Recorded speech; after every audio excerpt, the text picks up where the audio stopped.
On dirait un brassard de parti politique. Et ça prouve que je suis une vraie fan. Je décore mon bureau avec ma collection de magazines. Et bien sûr, il y en a beaucoup sur Alice 9. Et là, je garde des places, des concerts que j'ai vus. Regardez ces gossips, le concert de la dernière fois. Je n'ai pas encore de projet pour l'avenir. Bientôt, je vais passer un examen d'entrée à l'université, mais je ne sais pas quoi y faire. Je vis au jour le jour, et je ne sais pas ce qui arrive aux gens comme moi quand ils deviennent adultes et qu'ils doivent travailler. Je crois que ça me fait un peu peur de grandir et de rentrer dans la société. En s'inquiétant pour son avenir, Rina est en phase avec une grande partie de la jeunesse japonaise. Trouver un travail après les études n'est plus aussi simple depuis que le chômage a fait son apparition avec la grande crise économique des années 2000. Et si Rina n'arrive pas à réaliser ses rêves de travailler dans la mode ou la musique, elle finira sans doute par troquer son costume punk contre celui de l'Office Lady. L'Office Lady type, c'est Hiroko, qui à 27 ans a déjà une petite expérience du monde du travail à la japonaise. Je travaille depuis plus de 3 ans, presque 4 ans en fait. Actuellement, je suis assistante dans un bureau d'avocat. Mon chef aime beaucoup son travail. Parfois le vendredi, il me demande si je veux venir travailler le lendemain, c'est-à-dire le samedi. Comme moi aussi, j'aime beaucoup mon travail, alors je lui dis oui. Pour les vacances, normalement, c'est 1 semaine dans l'année. Et en plus, il y a juste les jours fériés japonais où je ne travaille pas. Mon salaire de base, je ne sais pas trop. Quand j'ai commencé, mon premier salaire était un peu plus élevé que le salaire minimum d'un japonais. Mais pour Hiroko, le plus dur reste sans doute à venir.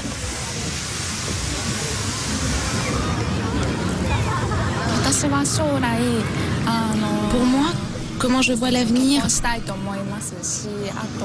un jour j'aimerais bien me marier et avoir des enfants.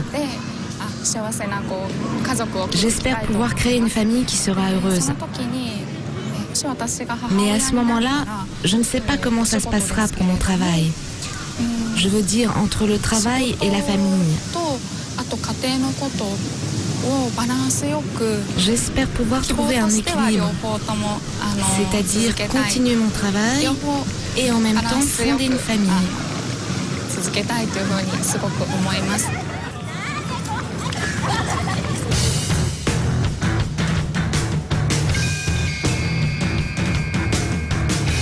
Si la rue donne l'impression que les femmes ont pris le pouvoir dans la société japonaise, la réalité reste bien souvent contrastée. Au-delà de l'adolescence, Gyaru, Gothic Lolita et autres cosplays rentrent souvent dans le rang. Ce qui ne semble pas être le cas d'Aki, alias Dr Fish, qui fait tout pour ne pas devenir une office lady comme Hiroko. Elle espère être un jour mangaka, c'est-à-dire dessinatrice de manga. Pour arriver à ses fins, elle vit intensément sa passion pour le manga, jusqu'à bien sûr s'habiller comme ses personnages préférés. Je suis arrivée à Tokyo depuis le mois d'avril dernier. J'ai fini le lycée et ensuite je suis venue ici parce que je voulais faire une école de manga. J'ai réussi à rentrer à l'école de manga pour devenir mangaka, c'est-à-dire dessinatrice de manga. Maintenant, j'ai 4 jours de cours par semaine dans cette école. Mon style est basé sur des dessins très sophistiqués et un scénario parlant d'humour et d'horreur. Ou alors des dessins style horreur pour raconter des histoires érotiques. En fait, c'est à l'école qu'on m'a conseillé de jouer sur ce genre de contraste. Un mangaka professionnel gagne 20 € par page, s'il n'est pas connu. Quelqu'un qui écrit pour des magazines qui se vendent bien gagne entre 70 et 200 € par page. Quand on a vraiment du succès, on peut gagner beaucoup plus. C'est infini. Mais si on ne gagne pas assez avec les mangas, on ne peut pas vivre. Alors il y a beaucoup de gens qui sont obligés d'avoir un petit boulot à côté. C'est très difficile de commencer dans ce métier. À Tokyo, la mecque du manga s'appelle Mandarake. Attention, il y en a pour tous les goûts.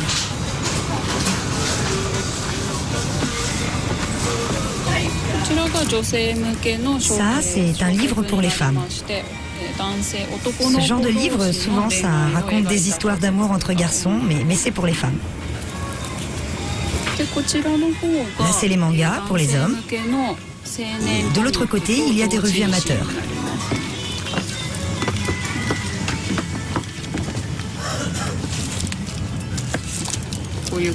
Voilà, ça ressemble à ça. Il y a aussi beaucoup d'histoires de fétichisme.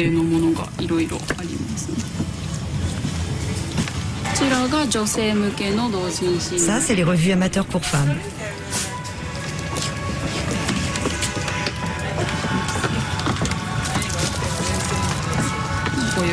Pareil, c'est des histoires d'amour entre hommes.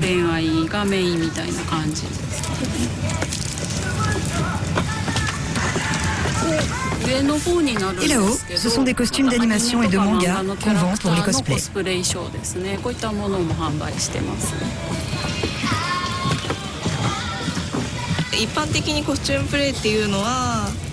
En général, quand on parle de cosplay, on désigne les gens qui mettent un costume de serveuse ou d'infirmière.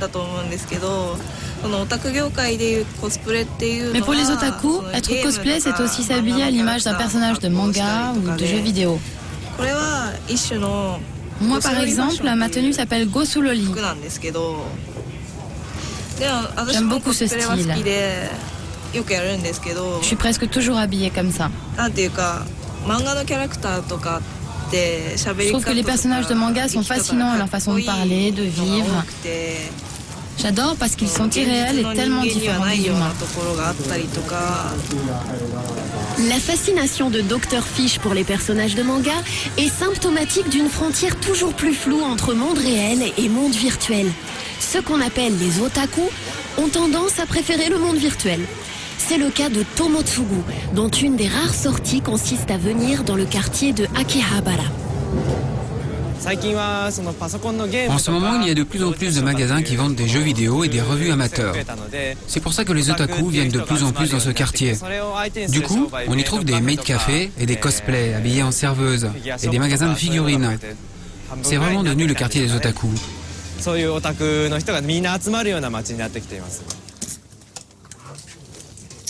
Tomotsugu partage 40 mètres carrés avec un autre otaku. C'est là qu'il vit et qu'il travaille.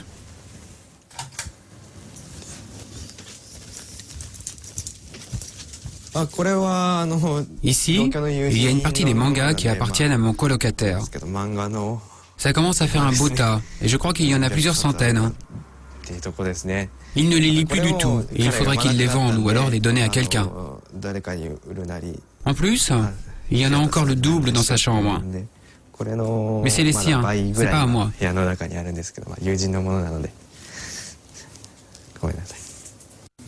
Tomotsugu est un otaku qui a réussi à transformer sa passion en travail. Il dessine des décors pour l'industrie du jeu vidéo.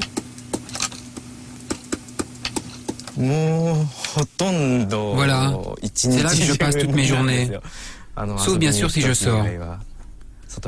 Je dirais qu'en tout, je dois rester assis ici à peu près, je ne sais pas, au moins 12, même 13 heures par jour. Oui, c'est ça.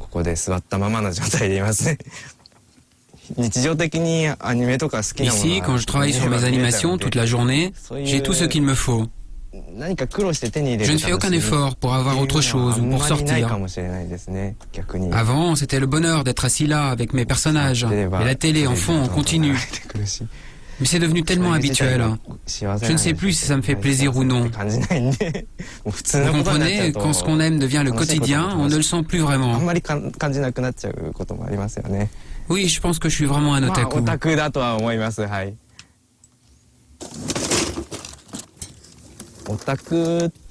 Le mot otaku au Japon, c'est un mot qui est devenu assez péjoratif.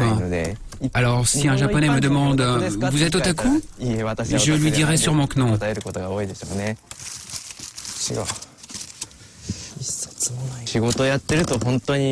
Quand je travaille, je n'ai pas le temps de sortir. En dehors de mon travail, j'ai rarement l'occasion de rencontrer des personnes à l'extérieur.